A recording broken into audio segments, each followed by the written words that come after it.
பாடம் 18. இல்லற அன்பும் நம்பிக்கையும். விபச்சாரம் செய்யாதிருப்பாயாக. பிறர் மனைவியை விரும்பாதிருப்பாயாக. இறைவனால் நிறுவப்பட்ட குடும்பம் சமூகத்தின் அடிப்படை ஆகும். குடும்பத்தின் நிலைப்பாட்டிற்கும் வளர்ச்சிக்கும் துணை புரிகின்ற 2 கட்டளைகளே விபச்சாரம் செய்யாதிருப்பாயாக, பிறர் மனைவியை விரும்பாதிருப்பாயாக என்பவை. 6ஆம் கட்டளையும் 9ஆம் கட்டளையும் குடும்ப வாழ்வின் மேன்மையையும் புனித தன்மையையும் தெளிவுபடுத்துகிறது. ஒருவரை ஒருவர் அன்பு செய்து குடும்ப வாழ்வை நடத்துவதற்காக இறைவனால் அளிக்கப்பட்டுள்ள இல்லறம் என்னும் கொடையுடன் இவ்விரு கட்டளைகளும் தொடர்புடையதாகும். குடும்ப வாழ்வில் கணவன் மனைவியர் ஒருவருக்கொருவர் அன்பிலும் நம்பிக்கையிலும் ஒன்றுபட்டு வாழ வேண்டும் என்று இக்கட்டளை அறிவுறுத்துகிறது. இஸ்ரேல் மக்களுக்கு சீனாய் மலையில் வைத்து ஆண்டவர் அளித்த கட்டளைகளில் இவ்விரு கட்டளைகளும் அடங்கியிருக்கின்றன. விடுதலை பயணம் 20ஆம் அதிகாரம் 16ம் 17ம் இறைவார்த்தைகள். இணைச்சட்டம் 5ஆம் அதிகாரம் 18ம் 20ம் இறைவார்த்தைகள். இந்த கட்டளைகளின் வழியாக திருமண உறவில்லாத எல்லா வகையான இல்லற உறவையும் செயல்களையும் ஆண்டவர் கண்டிக்கிறார். குடும்ப வாழ்வில் கணவன் மனைவியர் எத்தகைய அன்பையும் நம்பிக்கையும் கொண்டிருக்க வேண்டும் என்று இக்கட்டளை கற்பிக்கிறது. திருமண வாழ்வை பற்றிய பழைய ஏற்பாட்டு கருத்திற்கு இயேசு கிறிஸ்து ஒரு புதிய விளக்கம் தருகிறார். இல்லற நம்பிக்கைக்கு எதிரான எல்லா செயல்களும் பாவம் என்று இயேசு கிறிஸ்து மலைப்பொழிவின் போது கற்பித்தார். புனித மத்தேயு எழுதிய நற்செய்தி 5ஆம் அதிகாரம் 27 முதல் 32 வரையுள்ள இறைவார்த்தைகள். திருமணம் இறை திட்டத்தின் ஒரு பகுதி. படைப்பின் இறுதியில் கடவுள் மனிதனை ஆணும் பெண்ணுமாக படைத்து அவர்களை பின்வருமாறு ஆசீர்வதித்தார். பலுகி பெருகி மண்ணுலகை நிரப்புங்கள். தொடக்க நூல் 1ஆம் அதிகாரம் 28ஆம் இறைவார்த்தை. அவ்வாறு படைப்பின் வழியாக குடும்ப வாழ்வு ஆரம்பமானது. கடவுள் மனிதரை ஆணும் பெண்ணும் என்னும் 2 துருவங்களாக படைத்தார். அதனால்தான் பெண்ணை கண்டதும் ஆதாம் பின்வருமாறு கூறினார்: இதோ இவளே என் எலும்பின் எலும்பும் சதையின் சதையுமானவள். ஆணிடமிருந்து எடுக்கப்பட்டதால் இவள் பெண் என்று அழைக்கப்படுவாள். தொடக்க நூல் 2ஆம் அதிகாரம் 23ஆம் இறைவார்த்தை. கணவன் மனைவி உறவை குறித்து தொடக்க நூல் பின்வருமாறு கூறுகிறது: கணவன் தன் தாய் தந்தையை விட்டு தன் மனைவியுடன் ஒன்றித்திருப்பான். தொடக்க நூல் 2ஆம் அதிகாரம் 24ஆம் இறைவார்த்தை. ஆண்டவரே குடும்பத்தை நிறுவினார். அவர் ஆதாமையும் ஏவாளையும் படைத்து அவர்களுக்கு மக்கட்பேரையும் அளித்து அவர்களை ஆசீர்வதித்தார். குடும்ப வாழ்வின் வழியாக கணவன் மனைவியரிடையே ஈர்ப்பும் அன்பும் தோன்றுவது ஆண்டவர் அளித்த பாலியல் என்னும் அருள்கொடையின் வாயிலாகவே ஆகும். குடும்ப வாழ்வினுடையவும் இல்லற வாழ்வினுடையவும் பழைய ஏற்பாட்டின் தொடர்ச்சியையும் முழுமையையும் புதிய ஏற்பாட்டில் காண முடிகிறது. குடும்ப வாழ்வை ஆண்டவர் ஏற்றுக்கொண்டு மாட்சிமைப்படுத்துகிறார் என்பதன் அடையாளமாகவே இறைமகனான இயேசு மெசியா ஒரு குடும்ப சூழலில் மனிதராக பிறந்தார். அவர் குடும்ப சூழலை ஏற்றுக்கொண்டு பெற்றோர்களுக்கு கீழ்ப்படிந்து வாழ்ந்து வந்தார். புனித லூக்கா எழுதிய நற்செய்தி 2ஆம் அதிகாரம் 51 இறைவார்த்தை. கானாவூர் திருமண வீட்டிலே இயேசு தனது முதல் அருள் அடையாளத்தை செய்தார். குடும்ப வாழ்வை ஏற்றுக்கொண்டதன் அடையாளமாகவே திருமண வாழ்வை குறித்தும் அதன் முறிவுபடாத தன்மையை குறித்தும் இயேசு போதித்து வந்தார். ஆண்டவர் மனிதரிடம் முதலாக கூறியது பலுகி பெருகி இப்பூமியை நிரப்புங்கள் என்பதாகும். அதற்காகவே அவர் மனிதரை ஆணும் பெண்ணுமாக படைத்தார். ஒருவரை ஒருவர் அன்பு செய்யவும் அவ்வன்பில் நிறைவில் இனப்பெருக்கம் செய்வதற்காகவே கடவுள் திருமணத்தையும் குடும்ப வாழ்வையும் நிறுவினார். அதனால் கடவுளின் மீட்பு திட்டத்தில் திருமண வாழ்வு முக்கிய பங்கு வகிக்கிறது. கணவன் மனைவி உறவு. பழைய ஏற்பாட்டில் கடவுளுக்கும் இஸ்ரேல் மக்களுக்கும் இடையே உள்ள உறவை திருமண உறவோடு ஒப்புமைப்படுத்தப்பட்டுள்ளது. கடவுளுக்கு இஸ்ரேல் மக்களுடன் உள்ள அன்பு கணவனுக்கு மனைவியுடன் உள்ள அன்பை போன்றது ஆகும். திருமண உறவையும் குடும்ப வாழ்வையும் பழைய ஏற்பாட்டு மக்கள் தூய்மையாக கருதினர். பழைய ஏற்பாட்டு நூல்களில் குடும்ப வாழ்வில் உள்ள அவநம்பிக்கையை இஸ்ரேல் மக்களின் சிலை வழிபாட்டுடன் ஒப்புமைப்படுத்தப்பட்டுள்ளது. புதிய ஏற்பாட்டில் கணவன் மனைவி உறவை கிறிஸ்துவுக்கு திருச்சபையினுடன் உள்ள உறவோடு ஒப்புமைப்படுத்தப்பட்டுள்ளது. புனித பவுலடியார் எபேசியருக்கு எழுதிய திருமுகத்தில் கணவன் மனைவி உறவை இவ்வாறு ஒப்புமைப்படுத்துகிறார். திருச்சபை கிறிஸ்துவின் உடல் ஆகும். மேலும் கிறிஸ்து இவ்வுடலில் தலையாய் இருப்பது போன்று கணவன் மனைவியின் தலையாய் இருக்கிறார் என்று புனித பவுலடியார் கூறுகிறார். கிறிஸ்து திருச்சபையை அன்பு செய்து அவருக்காக தன் உயிரை கொடுத்தது போன்று கணவர்களும் தங்கள் மனைவியரை அன்பு செய்ய வேண்டும், அவர்களை பாதுகாக்க வேண்டும், அவர்களுக்காக வாழ வேண்டும். கணவர்கள் தங்கள் உடலை அன்பு செய்வது போன்று மனைவியரை அன்பு செய்ய வேண்டும். மனைவியரை அன்பு செய்பவர் தங்களையே அன்பு செய்கின்றனர் என்று புனித பவுலடியார் கற்பிக்கின்றார். திருச்சபை கிறிஸ்துவுக்கு பணிந்திருப்பது போன்று மனைவியர் அனைத்திலும் கணவருக்கு பணிந்திருக்கவும் அவர்களை அன்பு செய்யவும் வேண்டும். திருமணம் என்னும் அரும் அடையாளத்தின் வழியாக கணவனும் மனைவியும் கிறிஸ்துவில் ஒன்றிணைகின்றனர். அதனால் அவர்கள் ஒரே உடலாக மாறுகின்றனர். கணவன் மனைவி உறவு ஆழமேறியதாக இருக்க வேண்டும் என்று புனித பவுலடியார் கூறுகிறார். எபேசியர் 5 22 முதல் 33 முடிய இறைவார்த்தைகள். மனைவி கணவருக்கு பணிந்திருக்க வேண்டும் என்று கூறுவது பெண்களை தாழ்த்தி கூறுவதன்று, மாறாக ஒரே உடலான கணவனும் மனைவியும் ஒரே மனதுடன் வாழ வேண்டும் என்பதை கூறுகிறது. கணவன் மனைவி உறவு என்பது அன்பினுடையவும் பணிவினுடையவும் விட்டு கொடுத்தலுடையவும் அடையாளமாகும். ஆன்மீகத்தாலும் உடலாலும் உள்ளத்தாலும் ஒன்றித்திருப்பதற்கான அழைப்பே திருமண வாழ்வு. கணவனும் மனைவியும் ஒருவருக்கு ஒருவர் ஒற்றுமையுடன் குடும்ப வாழ்வை நடத்த வேண்டும். திருமணம் ஒரு அருள் அடையாளம்.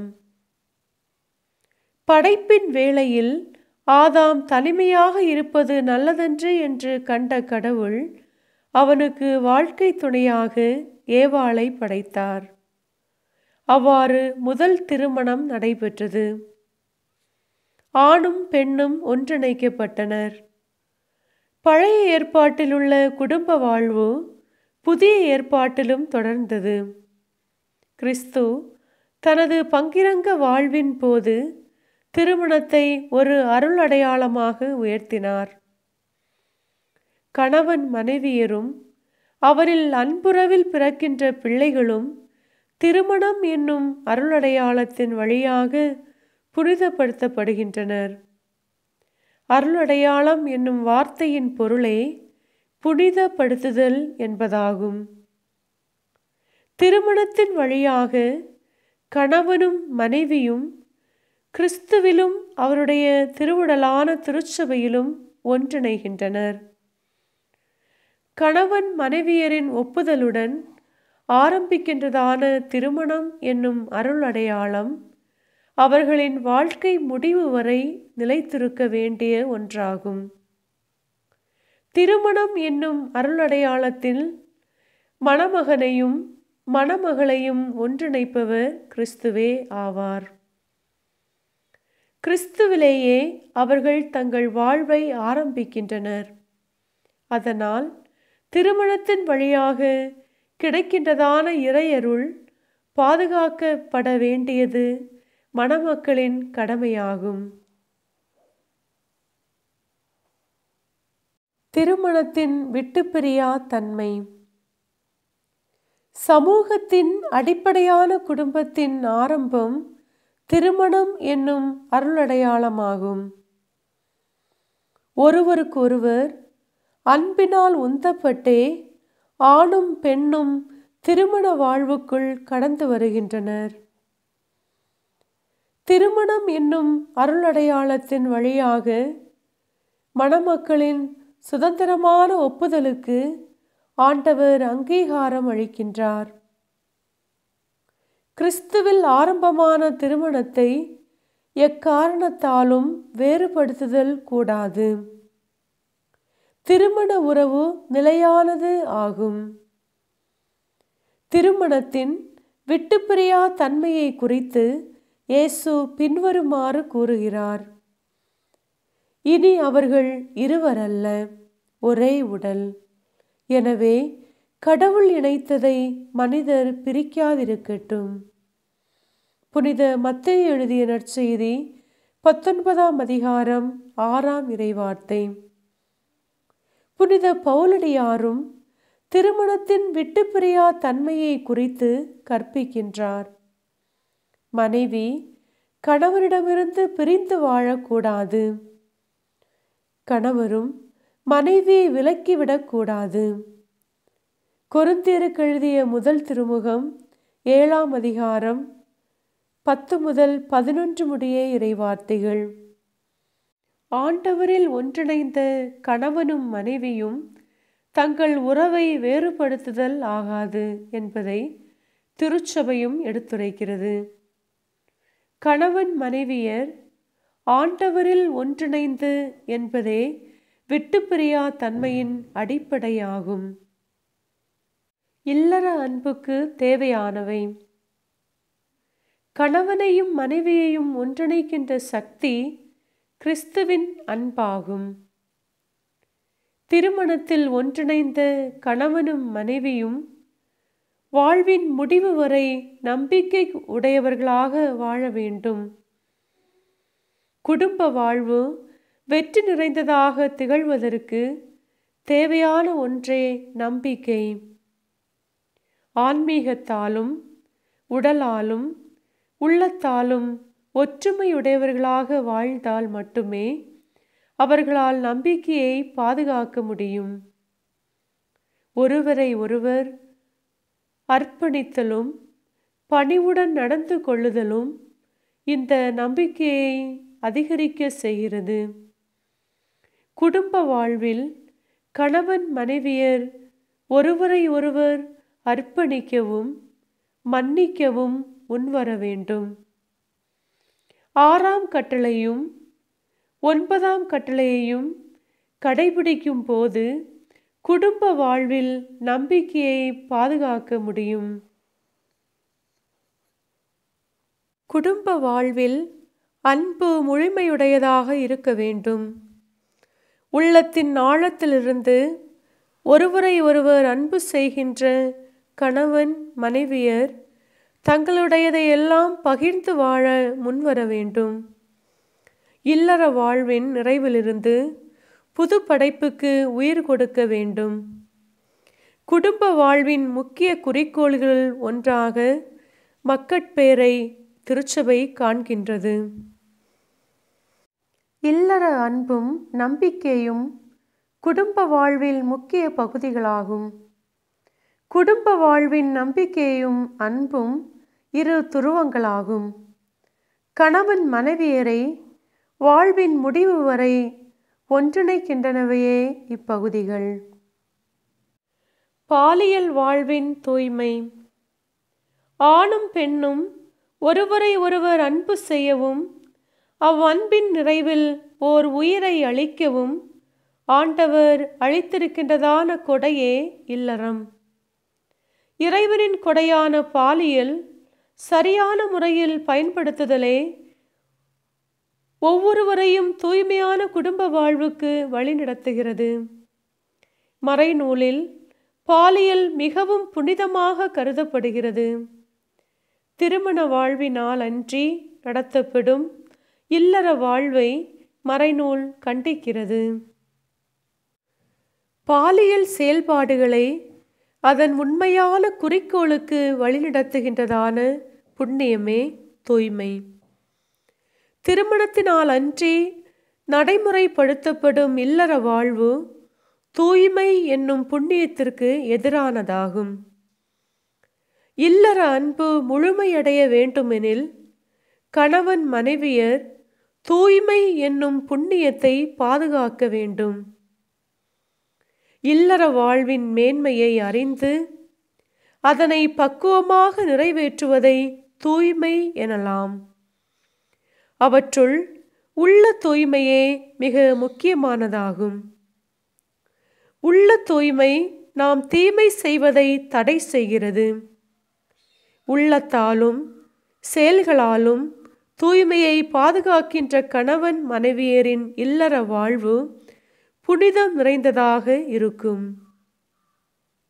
பாலியல் நீதிக்கு எதிரான பாவங்கள். ஒருவருக்கொருவர் அன்பு செய்யவும் ஒன்றிணையவும் ஆண்டவர் அளித்திருக்கின்றதான இல்லறம் என்னும் அருள்கொடை திருமண வாழ்வில் கணவனுக்கும் மனைவிக்கும் இடையே உள்ள நிறைவான அன்பில் முழுமையடைகிறது. இதனால் இவர்களுள் ஒருவர் தன்னுடைய அன்பை பிறிதொருவருக்கு வழங்க முற்படும் போது அது 6ஆம் கட்டளைக்கும் 9ஆம் கட்டளைக்கும் எதிரான பாவமாகும். அதனால் திருமணமான ஆணோ அல்லது பெண்ணோ தன்னுடைய அன்பை பிறிதொருவருக்கு அளித்தால் அதனை விபச்சாரம் என்பர். திருமண வாழ்விற்காக அளிக்கப்பட்டிருக்கும் இந்த அருள் கொடையை திருமணத்திற்கு முன்னால் தவறாக முறையில் பயன்படுத்தினால் அது மிக பெரிய பாவமாகும். இவ்வாறு செய்வதன் வழியாக திருமண வாழ்வில் மணமக்களுக்கு ஒருவரை ஒருவர் முழுமையாக அர்ப்பணிக்கவும் அன்பு செய்யவும் இயலாமல் போகின்றது. ஒருவர் தன்னுடைய உடலில் அனுபவிக்கின்றதான சுய இன்பமும் ஓரினச் சேர்க்கையும் இக்கட்டளைக்கு எதிரான பாவமாகும். தொலைத்தொடர்பு சாதனங்கள் வழியாகவும் படைப்புகளின் வழியாகவும் பாலியல் உணர்வூட்டும் தீய படைப்புகளை வெளியிடுவது பாவமாகும். விளம்பரத்திற்கும் கலாச்சார சீரழிவுக்கும் பாலியல் மிகவும் கீழ்த்தரமான முறையில் பயன்படுத்தப்படுகிறது. தீய படங்கள், புத்தகங்கள், திரைப்படங்கள் ஆகியவற்றில் விருப்பம் கொள்வது வாழ்க்கை தூய்மைக்கு எதிரான பாவமாகும். ஒரு நபரின் விருப்பமின்றி அந்நபரோடு பாலியல் உறவு கொள்வது பாலியல் பலாத்காரம் எனப்படும். ஒரு நபர் புனிதமாக பாதுகாத்து வருகின்ற உடலின் தூய்மையும் புனிதமும் இதனால் இழக்கப்படுகின்றது. பிறருடைய சுதந்திரத்தையும் மாண்பையும் இத்தீமையில் ஏற்படுபவர்கள் தடை செய்கின்றனர். நல்ல குடும்ப வாழ்வு வாழ்பவர்களை ஒன்றிணைத்திருப்பவர் கடவுளே. அதனால் கடவுள் ஒன்றிணைத்ததை வேறுபடுத்த முயல்வது கொடிய பாவமாகும். இல்லற அன்பிற்கும் நம்பிக்கைக்கும் எதிராக உள்ள எல்லா பாவங்களையும் விட்டுவிட வேண்டும் என்று 6ஆம் கட்டளையும் 9ஆம் கட்டளையும் நம்மை அறிவுறுத்துகிறது. சிந்தனையாலும் சொல்லாலும் செயலாலும் தூய்மையுடையவர்களாக வாழ வேண்டும் என்றும், குடும்ப வாழ்வில் ஏற்பட்டிருக்கிறவர்கள் நம்பிக்கையை கடைபிடிக்க வேண்டும் என்றும் இக்கட்டளை கற்பிக்கிறது. ஆராதனை. கணவன் மனைவியரின் அன்பையும் ஒற்றுமையும் குறித்து திருமண அருளடையாளம் பின்வருமாறு எடுத்துரைக்கிறது. நீங்கள் ஒவ்வொருவரும் உங்கள் மனைவியருடன் கொண்டுள்ள உறவு எத்தகையது என எண்ணி பாருங்கள். மனைவி தன் உற்றார் உறவினரை விட்டு தன் கணவரிடம் சேர்ந்திருக்கின்றாள். அதனால் அவன் அவளை மகிழ்வித்து அவளுடன் இரக்கம் காட்ட வேண்டும். அவள் உடையின்றி இருந்தாலும் அவளை உடுத்த வேண்டும். தன் உயிரைப் போல அவளை கவனிக்க வேண்டும். அவள் பசியுற்றிருப்பினும் அவளை ஊட்ட வேண்டும். அவள் தாகமாக இருப்பினும் அவளை குடிப்பிக்க வேண்டும். அவளும் அவனை தகுந்த முறையில் உபசரிக்க வேண்டும். அனைத்திலும் அவனுடன் இதயபூர்வமாகவும் அன்புடனும் அவள் பழக வேண்டும். வாழ்க்கை சான்று. ஆண்டவர் தமது சாயலில் ஆணையும் பெண்ணையும் படைத்தார். அதனால் அவர்கள் ஒருவரை ஒருவர் ஏற்று மதிப்பளிக்க கடமைப்பட்டுள்ளனர். அதனால் அனுதின வாழ்க்கையில் அனைவரையும் அன்பு செய்யவும் மதிப்பளிக்கவும் நாம் முயல்வோம். குறிப்பாக திருமணமான கணவரும் மனைவியரும் அன்பிலும் நம்பிக்கையிலும் வாழ நாம் ஜெபிப்போமாக. மனப்பாடம் செய்வோம். என் உடைமையெல்லாம் நான் வாரி வழங்கினாலும், என் உடலையே சுட்டரிப்பதற்கென ஒப்புவித்தாலும், என்னிடம் அன்பு இல்லையேல் எனக்கு பயனொன்றும் இல்லை. கொரிந்தியருக்கு எழுதிய முதல் திருமுகம் 13ஆம் அதிகாரம் 3ஆம் இறைவார்த்தை.